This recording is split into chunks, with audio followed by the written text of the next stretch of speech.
Okay, okay. So, sige, sagutin natin ng mabilisan itong comment, no? Sa atin. Pag nagbubuhat ng weight, no need na tanggalin carbs. First of all, no, I'd like to express my appreciation for your comment, no? Thank you for the comment, but I have to respectfully disagree, no? Because as the founder of LCIF, no, here in the Philippines, I've been teaching since 2016, since 2018, basically, that carbohydrate is non-essential. Carbohydrates are non-essential, no? It's non-essential for survival. It's non-essential to be competitive on whatever sports, no? It's non-essential. Period. Okay. So as much as I appreciate the comment, again, I respectfully disagree. That is exactly the point, no, why I'm even if ayoko naman mag-powerlifting, nakakatamad kaya mag-workout, no?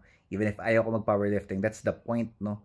Kung bakit ako nagpa-powerlifting at the moment, is to show everyone, no? Is to show the public na ang mga low carbers, no? Ang mga naka-fasting, ang mga low carbers, even if zero carbers pa, no?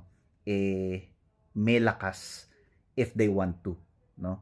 Um, at the end of the day, protein ang nagpapalakas, no? It builds muscle, no? So I'm basically trying to show, no, everyone that LCIF people can be and should be strong, no? As long as, of course, they train consistently, no? Yun yung pinakamahirap dyan actually, yung training yung consistent training. 3 times a week, 2 hours per day, etc., etc., no?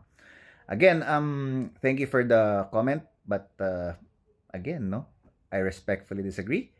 And if you are interested to learn more about LCIF, uh, I can assist you sa pag-enroll sa Nutrition Network. I can give you some discounts, no?